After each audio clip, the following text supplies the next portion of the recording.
बिस्मिल्लाहिर्रहमानिर्रहीम, अस्सलाम वालेकुम नाज़रीन, इरफान हाशमी आपको शो में खुशामदीद कहता हूँ। व्यूअर्स, हमारे साथ अमेरिका से सीनियर सहाफ़ी तज़्ज़िया निगार शाहनवाज़ भाई साहब मौजूद हैं। Sir, welcome on the show. और बहुत दिनों से आपकी तबीयत भी नहीं ठीक थी, अब आप कैसा फ़ील कर रहे हैं? नहीं, तबीयत क्या वैसी सर्दियों में जुकाम बुखार तो चलता रहता है, लेकिन nothing serious, everything is fine and I am okay and back and you are back in form sir. Back in form, trying to क्या फॉर्म तो क्या, बिल्कुल। वहाँ तो फॉर्म तो जहाँ मैच हो रहा होता है वहाँ लोग चेक करते हैं। हमारे यहाँ तो कोई मैच नहीं हो रहा, वी जस्ट वॉचर देख रहे हैं क्या हो रहा स्पेक्टेटर, लेकिन सर एक मैच पाकिस्तान में हो रहा है, बल्कि वो जो Maryam Nawaz, I think she is planning to play 2020। और सुनने में मुझे तो लग रहा है कि इन्होंने अपनी कोई लीग बना ली है। एक पीएसएल थी, इनकी एक अपनी लीग बन चुकी है, और जिसमें घर की फ्रेंचाइज है और घर के खिलाड़ी हैं जिनको प्रमोट किया जा रहा है और ऊपर वाले नंबरों पे खिलाया जा रहा है। मगर ये देख लें जी, मरियम नवाज ने तो बाकी अपनी पार्टी को तो हाईजैक कर लिया, बिल्कुल ठीक है, और वो सब कह रहे हैं, सब मान रहे हैं, उनके अपोनेंट भी मान रहे हैं, एतजाज हसन साहब भी डिक्लेयर कर रहे हैं कि जी he has taken over the party. Shahbaz Sharif साहब को, उन सबको, अपने कजिन वजिन को उन्होंने छोड़ दिया पीछे। मगर वो she is trying to hijack the PDM also. अब वहां पे अगर कितने लोगों को वो हाईजैक कर सकती हैं, और वो बाबे सारे वहां बैठे हैं, अगर वो भी हाईजैक हो गए तो फिर तो ये तो देन शी इज एक्नॉलेज करना पड़ेगा कि she is a master player. लेकिन अगर वो नहीं हुए तो देन वेयर डू दे गो? वो बाबे तो इतने आसानी से मानने वाले नहीं है कि वो जरदारी साहब उधर बैठे हैं, मौलाना फजल रहमान बैठे हैं उधर, अचकजई साहब बैठे हैं उधर, बड़े बड़े मेंगल साहब बैठे हैं, कौन कौन से शेरपाव बैठे हैं, और यू नेम इट, सारा का सारा जो पूरा पिछले 30 साल का रूलिंग आपका dynasties. Dynasties and class and leaders, उन सबको एक मोहतरमा आके जो है वो हाईजैक कर लेंगी, और खुद मोहतरमा, लोग कहते हैं, पता नहीं सही है गलत है, कि वो बेनजीर बनना चाहती है। बड़ी खतरनाक टारगेट है ये उनका, अगर बेनजीर बनना चाहती है तो बेनजीर का हशर कोई अच्छा नहीं हुआ। हालात सर कुछ ऐसे ही हैं, लेकिन जो सिचुएशन पाकिस्तान के अंदर है शाहीन साहब इस वक्त ये है कि within the party Muslim League Noon अब बहुत सारी रिजर्वेशंस हैं। लोग ये कहते हैं कि इस्तीफे ये देने का जो आप स्टंट देख रहे हैं, 3 ने दे दिया, 4 ने दे दिया, एक और इस्तीफा आ गया, और हमारा माशाल्लाह मीडिया भी उसे बढ़ा चढ़ा के बयान करता है कि ये एक और इस्तीफा आ गया। सर, इस्तीफों की गेम जो है वो खेली जा रही है। लेकिन जो इम्पोर्टेंट चीज है, लोग ये अब कह रहे हैं और सवाल पूछ रहे हैं कि जनाब, शहबाज शरीफ साहब को भी कहें कि इस्तीफा दें, हमजा को भी कहें कि इस्तीफा दें। तो सर, ये लोग इस्तीफा क्यों नहीं देते? ये लोग इस्तीफा, देखे जी, जिस चीज में नुकसान हो वो काम तो ये बिजनेस जो होती है पार्टी, बिजनेस की कंपनी जो होती है, वो कोई नुकसान का सौदा तो करते नहीं है। तो दूसरों से भले कहते जाएं, लेकिन खुद कुछ नहीं करना उन्होंने, ऐसा कोई काम नहीं करना जिससे उनको नुकसान हो जाए। इस्तीफों की बात तो अभी जो हाइप बन रही है, मीडिया मीडिया भले बना रहे हैं, ठीक है, अब और कुछ नहीं है तो यही गेम चले। लेकिन हो क्या रहा है इसमें? आपने एक जेब से कागज निकाला, उस पर लिखा मैं इस्तीफा देता हूं, और उसको दूसरी जेब में रख लिया आपने, तो वो इस्तीफा आपका कहीं भी नहीं गया। या आपने ज्यादा से ज्यादा ये किया कि जी अपनी जेब से निकाल के अब साथ कोई और खड़ा है उसकी जेब में डाल दिया, तो उसमें भी कहीं नहीं गया। ये सीरियस इसमें हो ही नहीं सकते और ना है, ये सिर्फ मीडिया के लिए एक गेम है और लोगों को पीछे लगाने के लिए कि जी हम छोड़ रहे। और भाई छोड़ देंगे आप तो नुकसान किसका होगा? ये जरा सोचे, जरा बताए कोई आके कि अगर उन्होंने लेट से कि जी 50 हिस्से में एक साथ दे दिए या 150 एक साथ दे दिए, तो वो कोई एक दिन में एक्सेप्ट तो नहीं हो रहे। वो तो पिछले जो आपका जो एग्जाम्पल मौजूद है, पुराने हमारे जो स्पीकर थे लाहौर के, अयाज सादिक साहब का, साथ का। 1 साल से ज्यादा उन्होंने लगा दिया था इस्तीफे मंजूर करते हुए, नहीं हुए, पीटीआई के इस्तीफे नहीं हुए। अब इनके पास अगर वो आ गए तो इनके हाथ में तो बड़ी जबरदस्त गेम आ जाएगी गवर्नमेंट की। वो तो जो ज्यादा तेज बोलेगा उसको कहा कि जी आओ जी तुम्हारा इस्तीफा मंजूर, तुम घर जाओ, और उसके बाद 15 दिन के बाद वहां इलेक्शन हो जाएगा, बाकी सब बैठे हैं आराम से और ये भी इलेक्शन अपना लड़ लेंगे। तो ये इस तरह तो ये तो ऑल विन विन, क्या लूज लूज गेम है ये तो। और पता नहीं क्यों ये लोग लगे हुए हैं पीछे और क्या उसमें वो देख रहे हैं। प्रॉबेबली प्रेशर टैक्टिक है और इससे ज्यादा तो कुछ है ही नहीं। लेकिन सर प्रेशर किस बात का, क्या प्रेशर से हासिल क्या होगा, ये भी तो देखना होगा। आप इस्तीफे देते हैं, इमरान खान साहब ने कह दिया कि जनाब इस्तीफे दें, हम ज़िमनी इंतखाबात करवा देंगे, और अगर तुमने मुझे घर भेजना है तो तरीके तो एतमाद लेकर आओ। वज़ीर-ए-आज़म इमरान खान तो किसी तरह भी पीछे हट नहीं रहे, और जिनकी कोशिशें थी, प्रेशर किस लिए? क्योंकि जब इमरान खान साहब सड़कों पे आए थे तो एक मिशन था, एक मूवमेंट चलाई गई थी, वो कहते थे कि धांधली हुई है, करप्शन हुई है, और इनको सजाएं दें और 4 हलके खोलें। पीछे इनके पीछे क्या है? देखिए, इनके पीछे फिलहाल तो कुछ नहीं है, लेकिन ये चाहते हैं कि कोई ना कोई पीछे आ जाए। अभी मैं सुन रहा था किसी प्रोग्राम में, अपने खाकान अब्बासी साहब फरमा रहे थे कि जी हम इस्लामाबाद तक आ जाएंगे अपना जुलूस लेके, लेकिन फिर हम चाहते हैं कि एम्पायर कुछ करे। मतलब जो ये इल्जाम लगाते थे कि जी एम्पायर की उंगली उठेगी और धरने में, और फिर ये होगा वो होगा, एम्पायर कौन है? तो अब ये कहते हैं कि जी हम एम्पायर को बुलाना चाहते हैं कि आप आके जरा कोई डिक्लेयर करें, एलबीडब्ल्यू आउट वगैरह करें कुछ। एम्पायर साहब आने को तैयार नहीं है, वो अभी रेडी नहीं है। तो ये फिर कहाँ जाएंगे? मतलब है कि इनके पास तो फिर आगे का रास्ता ही कोई नहीं है। या तो इस्तीफा दें, और जैसा कि आपने भी सुना होगा, मैंने भी सुना है, एतजाज हसन साहब बड़े सीनियर कॉन्स्टिट्यूशनल एक्सपर्ट हैं। उनका कहना है कि अगर इन्होंने इस्तीफे दे दिए तो पीटीआई को 2/3 मेजोरिटी मिल जाएगी सेनेट में, क्योंकि वोट बैंक नहीं खत्म होता इस्तीफे देने से। आप अगर एक असेंबली भी तोड़ दें तो बाकी असेंबलियों में इलेक्शन हो जाएगा, उस असेंबली में बाद में हो जाएगा। और अगर वहां से आपके एमपीएस नहीं हुए और कोरम उनका पूरा हुआ, तो वो अपने 14 जितनी सीटें हैं, 14 सीटें हैं, जितनी सीटें हैं, वो सारी की सारी एक ही पार्टी को मिल जाएंगी जो मौजूद है। तो वो तो कहते हैं कि जी ये तो आप वॉकओवर दे रहे हैं इनको। This is the word use की, दिस इज अ वॉकओवर। अब वॉकओवर क्यों देंगे ये? इनका ख्याल ये है कि शायद हम इतना प्रेशर बिल्डअप करें। इमरान खान तो नहीं मान रहे प्रेशर, ठीक है, दूसरे एम्पायर्स पे और जो बाहर बैठे हैं उन पे, और जो देख रहे हैं कि जी इतनी गड़बड़ हम फैला दें कि जी वो कहें यार बस करो। और जैसा कि वो इफ्तिखार चौधरी साहब चीफ जस्टिस के लॉन्ग मार्च में हुआ था कि जी बस हम चल पड़े हैं और अब निकल गए और यहाँ पहुंच गए, वहां पहुंच गए, और फिर टेलीफोन आ गया कि जी बस अब हमने काम करा दिया, अब आप वापस जाओ, चले गए। तो वो काम ये चाहते हैं, और वो पहले हो चुका है, मगर इस दफा नजर नहीं आ रहा अभी तक। तो ये बड़े फंसे हुए हैं, they have to go forward. अब वापस भी नहीं जा सकते, क्या करें? अगर एक खबर मैं आपको दे दूं कि इस सारी गेम में गवर्नमेंट भी अपनी एक गेम करने लगी है बहुत जल्दी। मैं उसी उसी तरफ आ रहा था कि गवर्नमेंट की इससे तैयारी क्या है। देखिए, गवर्नमेंट तो, पीएम साहब ने तो बड़ा आराम से और बड़े स्ट्रेट फॉरवर्ड कह दिया कि जी हम तो कोई प्रेशर प्रेशर में नहीं आते, और कर ले ये जो करना है, इस्तीफे दे दें तो हम तैयार हैं, आप नो कॉन्फिडेंस कर लें तो हम तैयार हैं, नए इलेक्शन करने हैं तो हम तैयार हैं, व्हाटएवर दे वांट, हम तैयार हैं। अगर अब इनकी जो with in the Muslim league के अंदर जो चल रही है गड़बड़, और पीडीएम के अंदर जो चल रही है गड़बड़, उसमें I think the government is going to play a card which is a very smart card. अगर उन्होंने खेला तो they are going to call the National Assembly within a week or so, और वो असेंबली का इजलास बुलाने वाले हैं कि जी आप आ जाए, कोरोना की सिचुएशन और कश्मीर की सिचुएशन हमने डिस्कस करनी है। और स्पीकर साहब जो है वो on his own Shahbaz Sharif साहब को प्रोडक्शन ऑर्डर भेज देंगे कि जी आप भी आ जाएं और तशरीफ ले आए, खैर कोई बात नहीं, आप आके असेंबली में अटेंड करें।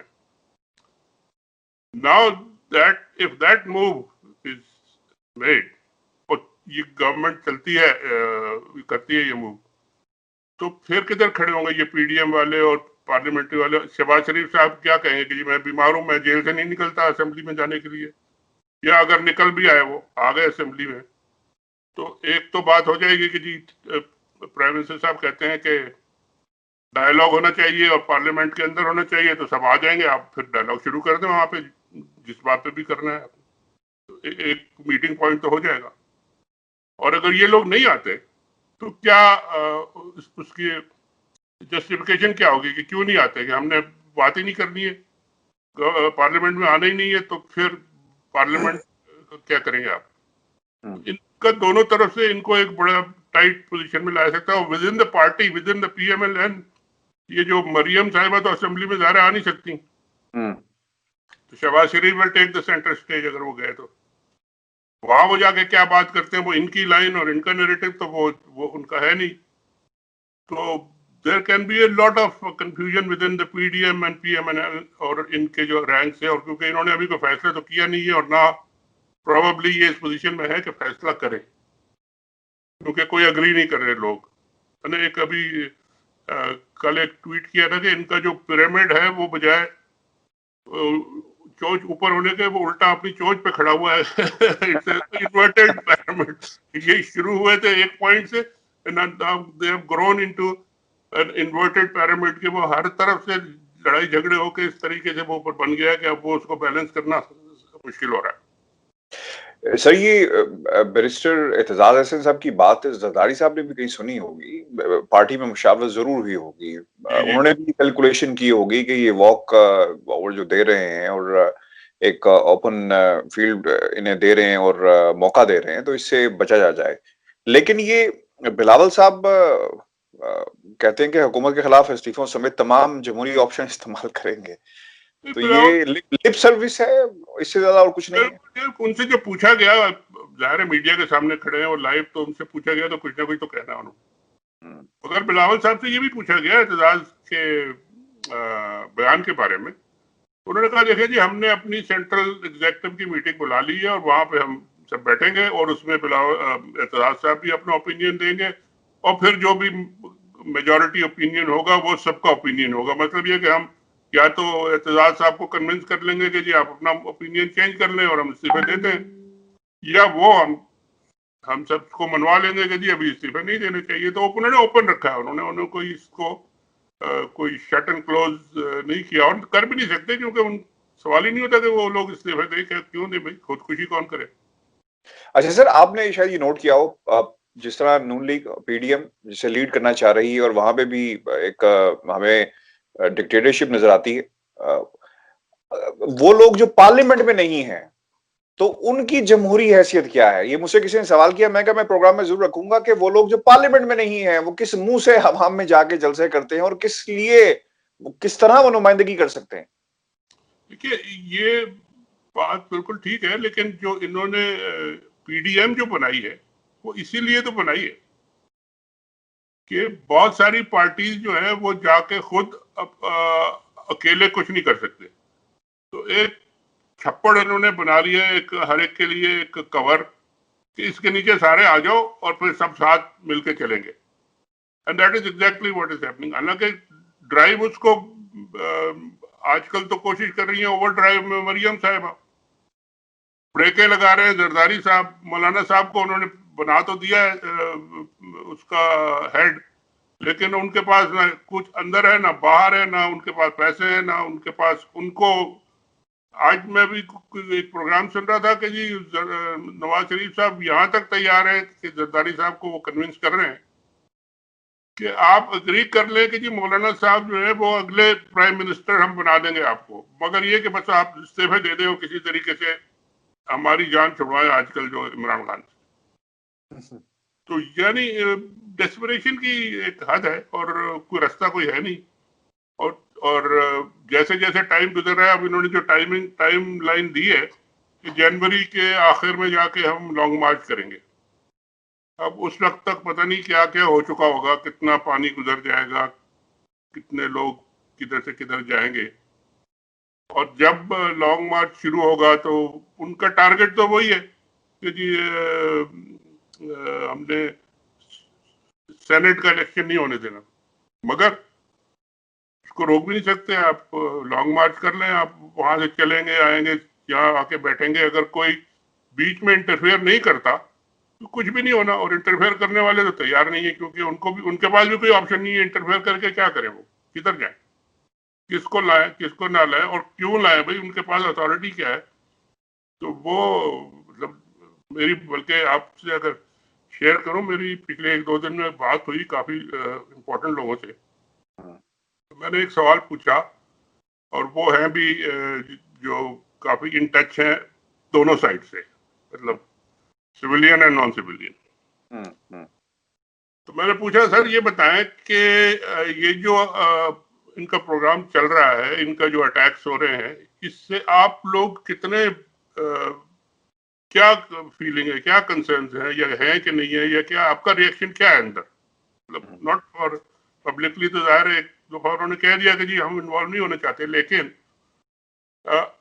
आजकल जो हो रहा है ये सब हंगामे, जलसे जुलूस, इससे आपका क्या? तो उनका जवाब बड़ा मजे का था। उन्होंने कहा देखिए जी, हम लोगों को जब ये डायरेक्टली अटैक करते हैं नाम लेके, तो there is a lot of concern, और लोग फील करते हैं कि जी ये नहीं होना चाहिए, और फिर उनको मैसेज भी भेजे गए हैं कि जी आपने जो कुछ करना है करें, लेकिन आप हमारा नाम बीच में ना लें, क्योंकि इससे कोई आप ना अपनी खिदमत कर रहे हैं, ना मुल्क की खिदमत कर रहे हैं, ना पॉलिटिक्स की, ना पार्लियामेंट की, ना डेमोक्रेसी की। तो ये आप इस तरह ना करें। और उसका कुछ असर भी आजकल कुछ नजर आ रहा है। उसके अलावा उन्होंने कहा कि जी ये वाकई सर्कस होता रहे, nobody is bothered and nobody is concern. उनका ये आपका काम है, करते रहे आप, जल्द से 10 निकाले, 20 निकाले, जितने मर्जी निकाले। अलबत्ता ये कि कोविड शोविड के जो जो कंसर्न है उसको आप यानी अपने नजर में रखें। कहीं ये ना हो कि जी यहाँ प्रेसिडेंट ट्रंप की तरह और आपके यूके के प्राइम मिनिस्टर की तरह और रूडी जुलियानी की तरह खुद ही कोई कोविड में आके फंस जाएं आप लोग। इससे जरा बचें, लोगों को भी बचाएं, और बाकी जो काम करते रहना करें। हमें कोई इतनी ज्यादा फिक्र अभी नहीं है। अब आगे देखें, प्रेशर जब बिल्डअप होता है तो क्या होता है। सर प्रेशर बिल्कुल, ये कोशिश पूरी भरपूर कर रहे हैं। अब इनके ऊपर भी प्रेशर है कि प्रेशर कैसे बिल्डअप करना है। जब ये इस्लामाबाद की तरफ जाएंगे, लॉन्ग मार्च शुरू होगा, तारीखें आना शुरू हो गई हैं सर, उसके बाद क्या होगा? धरना होगा, जीना होगा, मरना होगा, धरना होगा। आपको याद होगा इमरान खान जो इतनी लंबी स्ट्रगल की, इतने दिन धरना दिया, आखिरकार नतीजा कुछ नहीं निकला। तो इनके पास तो सर ऐसे लोग हैं जो पार्लियामेंट में मौजूद नहीं है, और फिर वो किस मुंह से जाकर शराय दस्तूर पे बैठेंगे, या जहां भी इनको मौका मिला बैठने का, किस मुंह से जाकर उसे कामयाब करवाएंगे? सर मेरे जितने भी असेसमेंट भी है और लोगों से बात भी हुई, इंफॉर्मेशन भी है, धरने का किसी का एक दिन का भी प्रोग्राम नहीं है। बिल्कुल ठीक है। क्योंकि धरनों का इन्होंने सब धरनों का अंजाम देख लिया। It's a very expensive, very cumbersome, politically motivation चाहिए, बड़ी ऑर्गेनाइजेशन चाहिए, और कोई ना कोई एक टारगेट चाहिए, एक एम गोल होना चाहिए, जिसके खातिर लोग यानी आप क्या कह के लोगों को लाएंगे कि जी हमें आप हमारे चोरी माफ करा दें, यानी इस पे तो धरना नहीं हो सकता। और जमहूरियत को आप बहाल करते तो जमहूरियत कहेंगे जी उसको हुआ क्या है, कोविड हो गया, क्या हो गया, कुछ भी नहीं हुआ। तो आप मतलब है इनके पास कोई ऑब्जेक्टिव ऐसा नहीं है जो लोगों को मोटिवेट करे, इंस्पायर करे कि जी हाँ ये बड़ा अच्छा काम कर रहे हैं, चलो इनकी तरफ। तो धरना तो आउट ऑफ क्वेश्चन है। हाँ, लॉन्ग मार्च होगा कि सड़कों पे वो जुलूस वुलूस लेके, पैसे खर्च करके, बसें ट्रक व्रक लेके चल पड़ेंगे। जीटी रोड बंद हो जाएगी, चले हो जाएगी, कितने दिन होगी, पहुंच जाएंगे इस्लामाबाद। टारगेट ये है कि जी कोई इतना सीन क्रिएट किया जाए, कन्फ्रंटेशन, सीन, लड़ाई झगड़ा, वायलेंस, मारधाड़, कुछ 2-4 लोग मर जाएं, कुछ 2-4 15-20-50 लोग पकड़े जाएं, कोई लीडर पकड़े जाएं, एक कोई सिचुएशन हो जाए लॉकडाउन की, डेडलॉक की, और फिर मजबूर उस पे, उसकी बेसिस पे मजबूर किया जाए दूसरों को, अंपायर को या थर्ड अंपायर को या फोर्थ अंपायर को या किसको कि जी आप जरा कुछ करें। That is all the game plan that is there. इसके अलावा कोई किसी की सोच में भी नहीं है, कोई किसी को पता भी नहीं है कि क्या होगा तो कैसे होगा। But this is also a very long and very difficult task that they have to accomplish. Sir आज एक क्योंकि ऐसा बहुत कम होता है कि ये खबर श्री मिजारी साहिबा की तरफ से आए। अच्छा, वो ये कहती हैं कि उन्होंने पीडीएम की फॉरेन फंडिंग के कुछ सबूत मिले हैं, और इसके ऊपर वजारत दाखिला कुछ एक्शन में आएगी। और वो ये कहती हैं कि was receiving a lot of foreign funding just days before the opposition coalition is expected to hold another power show in Lahore, citing an exclusive interview with one of the television channels। उसपे उन्होंने sir ये बात कही है। आपको लगता है sir कि ये बात अगर सही है, क्योंकि अब तो उनकी तरफ से ये सिर्फ दावा किया गया है, या माजी के अंदर तहरीकों को इस तरह फॉरेन फंडिंग मिलती रही है? हिस्ट्री तो है हमारी ना, ये इसमें तो कोई डिनाई नहीं करेगा। और प्राइम मिनिस्टर खुद भी कहते हैं कि लोगों को सपोर्ट, दूसरे मुल्क, बाहर के सोर्सेज, बाहर के लोग, ग्रुप सपोर्ट कर रहे हैं और करते हैं। एक फेडरल मिनिस्टर और इम्पोर्टेंट रिस्पॉन्सिबल फेडरल मिनिस्टर अगर ये बात कर रही हैं कि जी हमें सबूत मिले हैं, हमें, तो फिर तो जाहिर है कि कोई ना कोई इन्वेस्टिगेशन उनके जो रेलेवेंट मिनिस्ट्री है, जो जो एजेंसीज हैं, जो भी है, बैंक है, आपका एफबीआर है या सिक्योरिटी एजेंसीज हैं, इंटीरियर मिनिस्ट्री है, एफआईए है, ये सब इनको डेफिनेटली इस पे करना चाहिए और कर रहे होंगे मेरा ख्याल है ये इन्वेस्टिगेशन कि जी किसके पास आया, क्या आया, कहाँ से आया। और अगर कुछ मिलेगा तो उनको बताना पड़ेगा और बताना चाहिए उनको कि भाई ये देखें, ये पैसे यहाँ से आए, इसको आए। This is a very serious thing, it's not a joke कि आप ये बयान दे रहे कि जी हमें ये इंडिकेशन मिले हैं या हमें, और उसके बाद आप इंक्वायरी ना कराएं और उसके बाद बताएं ना कि जी क्या ये सही था या गलत था या क्या हुआ। you're right कि this won't go unattended। ये इनके लिए भी साबित करना पड़ेगा, जो दावा अगर है तो जाहिर सी बात है कि there's very serious allegations। उन्होंने जो क्लेम किया है कि हमें मिले हैं ये यूनिक कुछ ना कुछ इंडिकेशन मिले हैं या कुछ प्रूफ मिले हैं या व्हाटएवर। ये कहती है, मैं आपको एग्जैक्ट कोट अनकोट कर देता हूं कि the PTI regime obtained information about the funding of PDM, an opposition coalition comprising almost a dozen parties that has launched an anti-government campaign. If we get the evidence, but when we receive hardcore evidence, then it will become the responsibility of the government to take action. She said, stopping just short of saying the PTI leadership had evidence to back up the explosive accusation. ये उनके sir ये ठीक बात है, मतलब अभी तक उनको कह रही है इन्फॉर्मेशन है, अभी कोई एविडेंस वो नहीं कह रही है हमारे पास। तो एविडेंस अगर मिले तो बिल्कुल बताएं। और वो ये भी कहती हैं कि I have heard that lot of evidence has been found that funding encouragement is being sent. You know, Pakistan has dissent groups abroad. Responsible minister को कैबिनेट के इस तरह की बात नहीं करनी चाहिए कि जी आई हैव हर्ड। आप सुनी सुनाई बातों पे इस तरह के हुकूमत नहीं चलाते। बिल्कुल आपने सही कहा।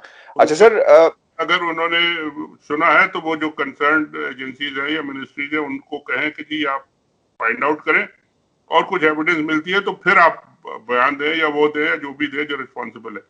मतलब ये कोई खेल तमाशा नहीं हो रहा कि जी मैंने सुना है कि जी फलाने मेले में किसी ने ये बात की थी, इस तरह की बात नहीं करनी चाहिए। जिम्मेदारी का मुजाहरा जो है उन्हें बिल्कुल बिल्कुल बिल्कुल करना चाहिए था। बिल्कुल सही है। अच्छा सर, शहबाज शरीफ की अहलिया की अंदरूनी और बैरूनी मुल्क तमाम जायदाद जब्त करने का हुक्म दे दिया गया है। सर, कतई नजर इससे कि पार्टी को कौन लीड करेगा, शहबाज शरीफ खानदान पूरा इस वक्त they are in deep waters, बल्कि trouble waters, and they are swimming really hard कि वो कैसे अपना सर ऊपर रख सकें। द प्रॉब्लम है इसके वो उनको सियासत में या उनकी जो इन्वॉल्वमेंट होनी चाहिए थी उस तरह हमें नजर नहीं आ रही because of the Maryam factor. लेकिन सर एक ये भी फैक्टर है कि कितने सारे केसेस हैं, बेटे पे केस है, जायदादें अब जब्त हो रही हैं, बीवी पे केस हो गया, बेटी बाहर, दामाद बाहर। तो अब ये हालात इनके लिए तो अपने खानदान और जो करप्शन हुई और जो मनी लॉन्ड्रिंग के जो इल्जामात और ऑब्वियसली जिस हवाले से केसेस बने हुए हैं, it's difficult for him as well. उनके लिए तो हर तरफ से ही डिफिकल्ट हो रहा है ना जी। वो बाहर निकल के पॉलिटिक्स नहीं कर सकते, अंदर बैठ के वो जेल में रह के सारी चीजें को भुगते। कोर्ट जो है उनके पीछे लगी हुई है, उनके लोग बाहर भागे हुए हैं, एविडेंस उनके खिलाफ बेशुमार आ गई है। तो असल में तो पकड़ा जाना चाहिए था। मुझे अब नहीं पता कि किसकी एविडेंस ज्यादा है, किसके खिलाफ ज्यादा है, नवाज शरीफ के खिलाफ ज्यादा है या इनके खिलाफ ज्यादा है, या पैसे किसने ज्यादा बनाया, ये चोरी किसने की है। और मगर जो नजर आ रहा है वो तो ये कि इनकी एविडेंस तो बड़ी सॉलिड है और बड़ी पेपर वर्क है, सारी ट्रेल्स हैं, सारे बैंकिंग वो है, तो ये तो फंसे हैं बुरी तरह। और नवाज शरीफ निकल गए हैं। अब वो उन्होंने बाहर निकल के इनकी पॉलिटिक्स को भी नैब में और जेल में ही बरी कर दिया है कि उनको बाहर निकलने की हिम्मत भी नहीं हो रही। यानी अब अगर ये गवर्नमेंट मूव करती है कि जी इनको कह देती है कि जी आप आए असेंबली में, हम आपको अलाउ करते हैं, प्रोटेक्शन ऑर्डर देते हैं, आपका आ जाए कोविड पे और जिस पे भी, और बात करनी है तो करें, और ये नहीं जाते, तो एक बड़ा ही एक मसला होगा कि जी लीडर ऑफ द अपोजिशन जो है वो अपनी रिस्पॉन्सिबिलिटी से भाग गए, छोड़ के भाग गए, यही मतलब होगा उसका। और अगर जाते हैं वो जाके मॉडरेशन की और बातचीत की और इनका नैरेटिव नहीं लेके चलते तो फिर एक और नया कट्टा खोलेगा कि जी ये तो आपस में इनके इतने डिफरेंसेस है कि ये तो अभी एक दोनों पार्टीज और फैमिली के अंदर ही एग्री नहीं करते कि क्या करना है। तो ये बड़ा एक शहबाज शरीफ फैमिली के लिए तो बड़ा रियल सीरियसली मसला है।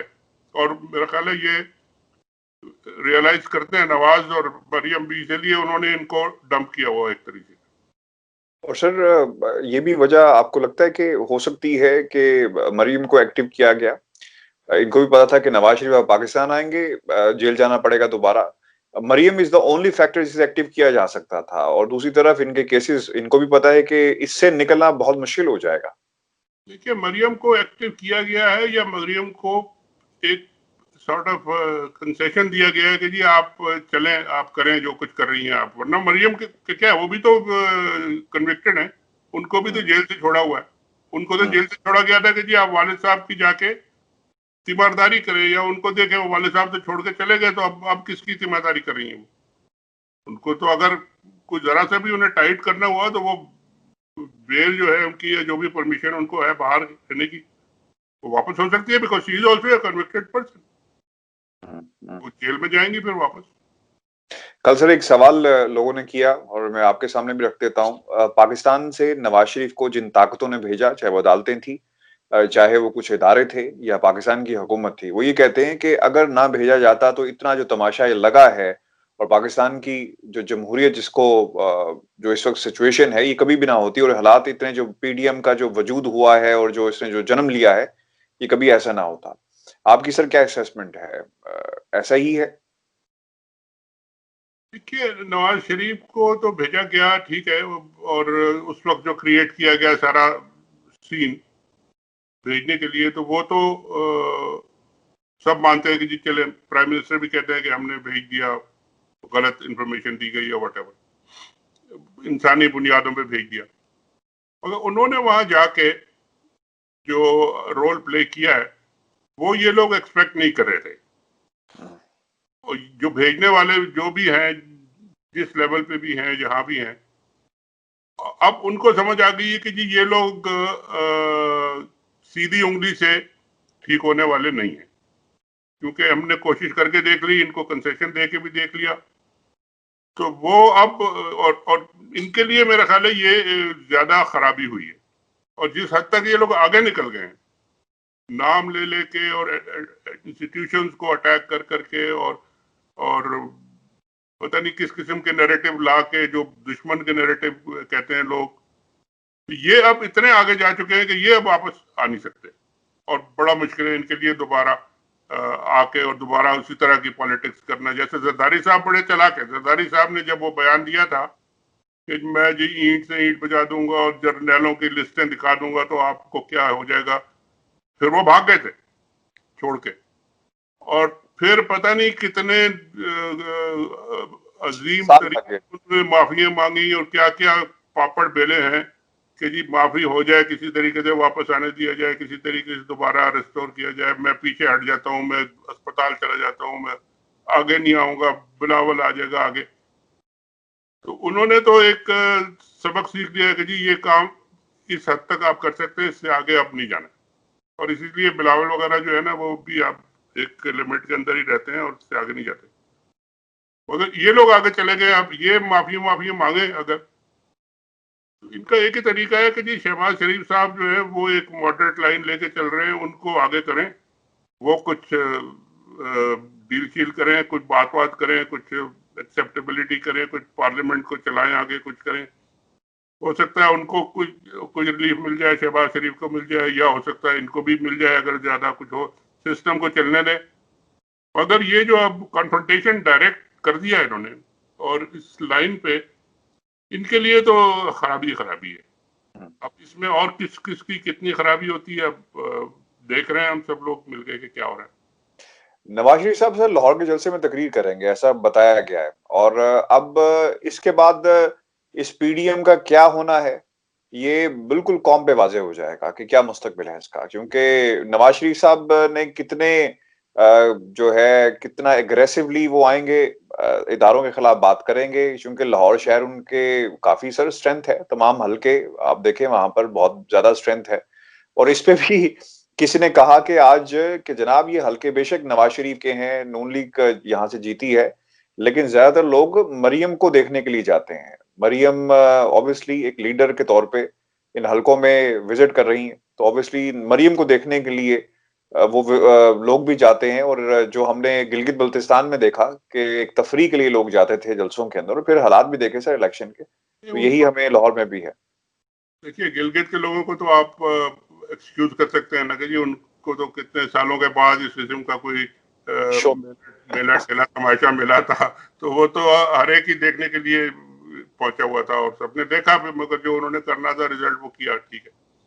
मगर मरियम साहिबा ने भी तो इसको पूरा मेला बनाने में कोई कसर नहीं छोड़ी ना। वो अगर गाड़ी के ऊपर खड़े होके और वो टाइटैनिक के पोज बना के अगर वो खड़ी होंगी तो फिर लोग तो ज़ाहिर एंजॉय करते हैं और कर रहे हैं।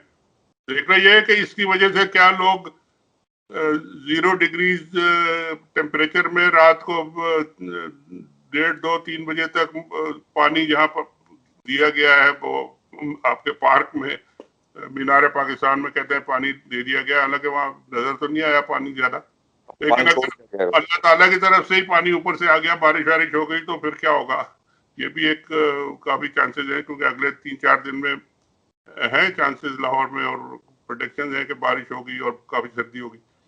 तो वो अब ये जो मेला है इसकी वजह से लोग जलसे में कितने आते हैं। और जहां तक तकरीर का सवाल आपने कहा, तकरीर देखिए मियां साहब ने जो तकरीरें की थी उसमें कुछ थोड़ी कमी आई है, वो अब डायरेक्ट नाम नहीं लेते। अभी जो इंटरनली जो पीडीएम की मीटिंग है उसमें उन्होंने तकरीर की, लेकिन उसमें भी लोगों ने ये कहा कि उन्होंने इनडायरेक्ट रेफरेंसेस तो जरूर दिए लेकिन नाम नहीं लिया किसी का। तो लाहौर में अगर उनको इजाजत दी जाती है तो वो ज़ाहिर जलसे में होगी, मीडिया वीडिया पे तो नहीं दिखाई जाएगी, लेकिन ये कि कितना वो डायरेक्टली आते हैं और क्या करते हैं डिपेंड्स। अगर जलसा बड़ा हुआ और बड़ा उनको कोई एनकरेजमेंट मिला तो फिर वो है ना, ही कैन गो बैलिस्टिक, वो भी हो सकता है। बहुत शुक्रिया सर आपके वक्त का। व्यूअर्स, ये हमारा आज का शो था, अपने कमेंट्स हमें जरूर भेजिएगा। मुझे और शाहीन से भाई साहब को इजाजत दीजिए। अल्लाह ने के बाद। Thank you.